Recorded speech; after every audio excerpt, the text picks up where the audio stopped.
हम स्टडी कर रहे हैं क्लास 11 की physics second part chapter number 10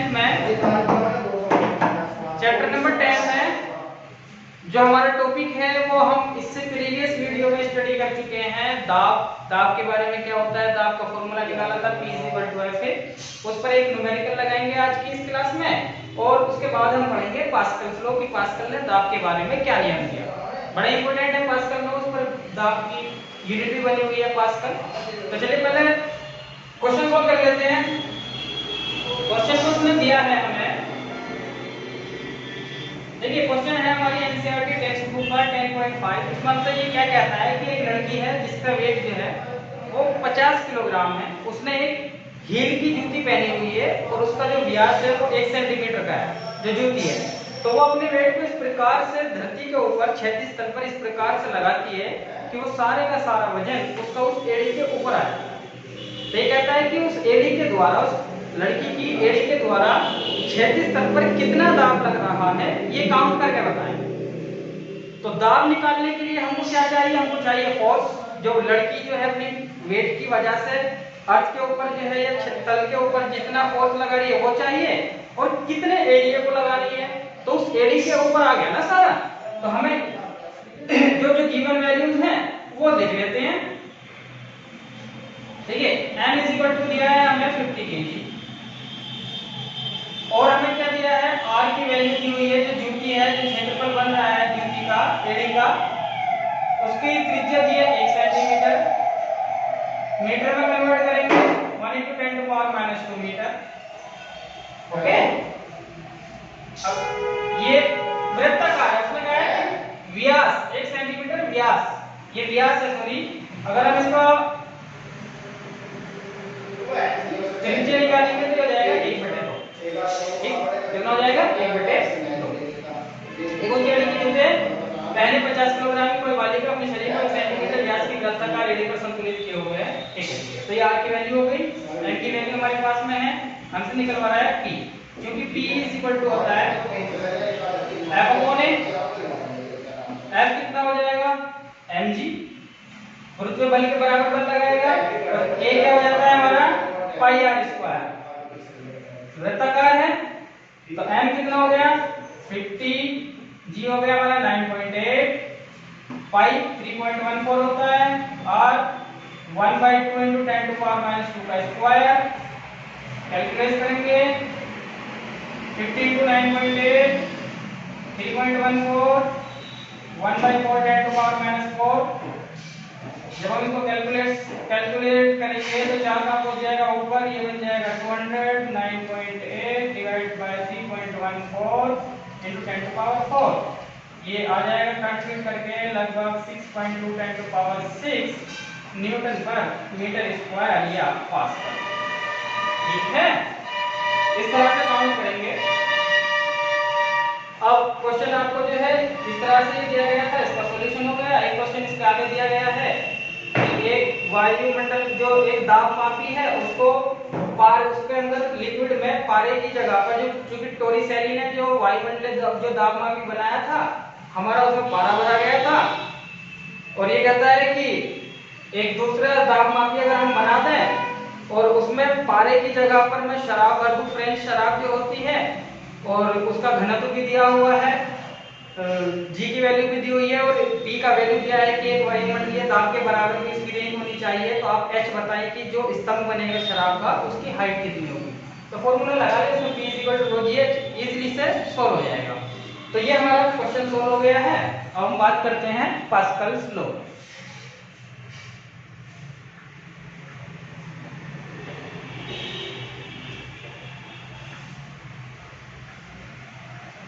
तो देखिए फिजिक्स के क्वेश्चन आप तब लगा सकते हैं जब आप थ्योरी को अच्छे से पढ़ेंगे। तो पास्कल्स लॉ,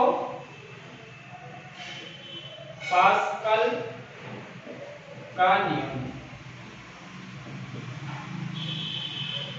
देखिए पास्कल का नियम हमसे क्या कहता है, पास्कल का नियम हमसे ये कहता है कि अगर आप किसी पात्र में भरे हुए किसी पात्र में भरे हुए द्रव पर आप दाब लगाएं। ये एक बर्तन लिया है, ये गोलाकार बर्तन है, इसमें द्रव भरा हुआ है। अगर मैं ऊपर से इसको दबाऊंगी, पिस्टन लगे हुए हैं, पहला पिस्टन, दूसरा पिस्टन, तीसरा, चौथा, ए बी सी डी, हर एक पिस्टन का जो अपना क्षेत्रफल है A1 A2 A3 A4 अलग अलग है, हालांकि हम सिमिलर से बने हुए हैं लेकिन अलग अलग है। तो अगर मैं ऊपर से इसको दबाऊं, यहाँ से दाब डालूं, F1 बल लगाऊं तो प्रेशर होगा। तो प्रेशर जो है, जो ये सरफेस टच हुई है द्रव के पार्टिकल से, जहां जहां पर भी सरफेस टच है, वो सरफेस के ऊपर द्रव के पार्टिकल्स अभिलंबित रूप में बल लगाएंगे, अर्थात कितना ही दाब हर एक कण इस दीवारों पर लगाएगा जितना दाब आप यहां से लगाएंगे। इस नियम को पास्कल का नियम कहा जाता है। इस नियम को पास्कल का नियम कहा जाता है कि जब आप किसी पात्र में भरे हुए द्रव पर दाब लगाते हैं तो पात्र में स्थित द्रव के कण जो सरफेस पात्र की है उस पर अभिलंबित बराबर बल चारों तरफ से लगाते हैं, मतलब पात्र के चारों ओर को लगाते हैं जो सरफेस टच है, और इसे द्रव संचरण का नियम भी कहा जाता है और इसी को पास्कल नियम कहा जाता है। ओके, अर्थात द्रव नहीं चलेगा, ये ध्यान रखना है कि द्रव शांत है तो वो शांत ही रहेगा। अगर आप यहाँ से ऊपर से दबाएंगे तो क्योंकि द्रव में जो है कंप्रेसिबिलिटी नहीं पाई जाती, संपीड्यता नहीं होती है, ज्यादातर द्रव जो है वो शून्य जीरो कंप्रेसिबिलिटी होते हैं, तो इसलिए द्रव जो है ये कंप्रेस नहीं होगा। जैसा आप गैस को दबा लेते हैं वो थोड़ी हो जाती है, उस तरह से द्रव नहीं हो पाता है। तो हम जैसे ऊपर से प्रेशर लगाएंगे तो वो प्रेशर जो है इन कणों में एक दूसरे में ट्रांसफर होकर के वो कहाँ को लगाते रहेंगे, तो चारों तरफ को इधर को लगाते हैं। ठीक, तो ये एग्जांपल हमने लिया हुआ है पास्कल नियम को ड्राइव करने के लिए। तो अगर इस बर्तन में हम ऊपर से क्या करें, F1 फोर्स लगा रहे हैं, तो ये चार piston A B C D हैं, तो पिस्टन नंबर A पर, पिस्टन A पर लगने वाला दाब P1 इज इक्वल टू हो जाएगा F1 अपॉन A1 हो जाएगा भैया। P1 is equal to F1 upon A1, इतना दाब यहाँ से लगा। अब यही दाब जो है, देखिए ये हम इसको ऐसा धकेला था तो द्रव के पार्टिकल्स ऐसे अभिलंबित लगाएंगे, इस पिस्टन को इधर को धकेलेंगे, इसको नीचे को धकेलेंगे, इसको नीचे को धकेलेंगे, तो ये पिस्टन की जो मोशन होगी वो किधर को होगी, ऐसे ऐसे। ये पिस्टन इधर को अपनी पोजीशन को चेंज करना चाहेंगे, क्योंकि प्रेशर लगा रहे हैं ये पार्टिकल्स इस पर, कितना लगा रहे हैं, इतना प्रेशर लगा रहे हैं। ठीक है, तो अगर मैं कहूँ आपसे कि डी पिस्टन पर कितना प्रेशर होगा, इतना ही होगा, P1 के इक्वल। ठीक है, प्रेशर इतना ही होगा, यहाँ पे किसके इक्वल होगा, P1 के इक्वल। यहाँ पे भी कितना होगा, इतना ही होगा, यहाँ पे भी कितना होगा, इतना ही होगा। ठीक है, अब हम चाहते हैं कि ये जो है अपनी स्थिति को ना छोड़े, ये पिस्टन जो अपनी इनिशियल पोजीशन में वहीं पर रहे, तो क्या करना पड़ेगा हमें, यहाँ पर जो है इधर फोर्स लगाने पड़ेंगे कि ये मूव ना हो। यहाँ से आपने दाब लगा दिया तो द्रव के पार्टिकल्स की वजह से दाब इन पिस्टनों पर भी लगेगा, उनकी पोजीशन चेंज करना चाहेंगे। तो अगर हम चाहते हैं कि अपनी पोजीशन चेंज ना करें, तो पोजीशन चेंज ना करने के लिए हम इन पर एक्सटर्नल फोर्स लगाएंगे, और वो फोर्स इस प्रकार से होना चाहिए कि जितना दाब यहाँ पर लगाए उतने दाब यहाँ आए, उतना ही दाब यहाँ आए और उतना ही दाब यहाँ पर आए। अर्थात इस प्रकार से हम चाहेंगे इन प्रकारों पर फोर्स कि F1 upon A1 is equal to हो F2 upon A2 is equal to हो F3 upon A3 is equal to हो F4 अपॉन A4, जहां पर F2, F3 और F4 क्या हैं, इन पिस्टनों पर लगने वाले बल जो कि इन्हें अपनी इनिशियल पोजीशन में बनाए रखेंगे। पास्कल के नियम से क्या बन जाता है, पास्कल का नियम हमसे ये कहता है कि आपने यहाँ पे सपोज करें 5 पास्कल का दाब लगाया, अप्लाई कर दिया, और यहाँ पर मैं एरिया बड़ा एरिया का पिस्टन लगा दूं तो मैं यहाँ पर ज्यादा दाब ग्रहण कर सकता हूँ। अर्थात इसी बर्तन में इन द्रवों के कारण, ये द्रव के पार्टिकल्स हैं, इन द्रव के पार्टिकल्स की वजह से किसी दूसरे स्थान पर थोड़ा बड़ा पिस्टन लगा करके ज्यादा प्रेशर जनरेट कर सकते हैं। इसी चीज का उपयोग करके हमारे पास्कल नियम में इसमें 2 अनुप्रयोग भी हैं। एक अनुप्रयोग आता है लिफ्ट का, द्रव चालित लिफ्ट, और दूसरा आता है आपका द्रव चालित ब्रेक।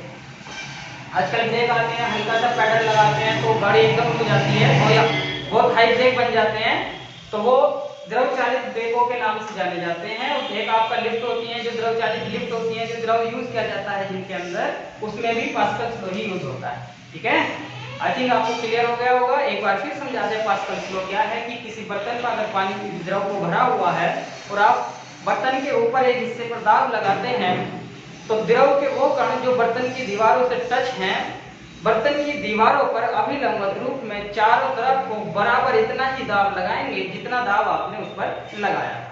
ठीक है, यहाँ पर एक एग्जाम्पल लिया था। अगर आपने 4 पिस्टन लिए हैं तो इनका जो आपस में रिलेशनशिप होगी, यहाँ का दाब, यहाँ का दाब, यहाँ का दाब, यहाँ का दाब, चारों पिस्टनों का दाब इक्वल होना चाहिए। और दाब का फॉर्मूला पिस्टनों के ऊपर हमने यूज किया, तो अगर इनके एरिया अलग अलग हैं तो यहाँ पर इनके जो फोर्स हैं वो अलग अलग हो जाएंगे, कम ज्यादा हो सकते हैं। ठीक है, अगर हम केवल 2 ही केस ले लें, देखिए आप दूसरा केस ले लेते हैं। चलिए आपको थोड़ा सा द्रव चालित का यही मैकेनिक प्रोसीजर है, मैकेनिक्स यही है उसका। अगर आपने यहाँ पर ये लगाया, ये पिस्टन लिया है, ओके, तो एक बर्तन ले लिया आपने, सपोज करें इसी तरह का कंटेनर लिया है, बर्तन लिया है, तो यहाँ पे एक बड़ा सा पिस्टन लगा दिया।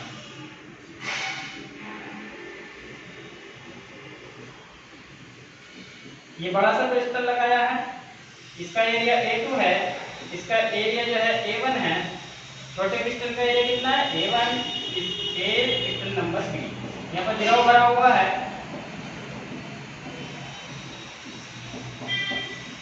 ठीक है।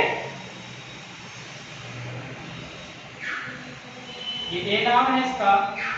अगर आप यहाँ से F1 फोर्स लगाते हैं और यहाँ पे जो फोर्स मिलता है हमको वो F2 मिलता है, इसका A2 एरिया है, इसका A1 एरिया है, देन फोर्सेस तो इक्वल होने चाहिए। तो F1 upon A1 should be equal to कितना होना चाहिए? सॉरी, प्रेशर इक्वल होने चाहिए F2 अपॉन A2। ठीक, मेरे को F2 निकालना है तो F2 इक्वल टू क्या हो जाएगा? A2 upon A1 into F1। इसका मतलब क्या है कि F1 को अगर मैं कांस्टेंट मानूं तो F और A1 को कांस्टेंट मान लो तो F2 is directly proportional to A2। अर्थात यदि आप किसी द्रव से भरे हुए बर्तन में एक सिरे पर एक छोटा सा पिस्टन लगा लें और दूसरे सिरे पर जितना ज्यादा क्षेत्रफल का पिस्टन लगाएंगे उस पर मिलने वाला, बाहर की ओर लगने वाला बल वो उतना ही अधिक होगा। ठीक है, वो उतना ही अधिक होगा। तो यहाँ से ये चीज निकल के आ जाती है और इसी का उपयोग द्रव चालित ब्रेक और द्रव चालित मशीन में किया जाता है। आज की क्लास खत्म होती है। वीडियोस को ध्यान से देखें, पढ़ें, सीखें। और अगर वीडियो आपको अच्छी लगी है तो इसे लाइक, शेयर और कमेंट जरूर करें। Thank you very much video देखने के लिए।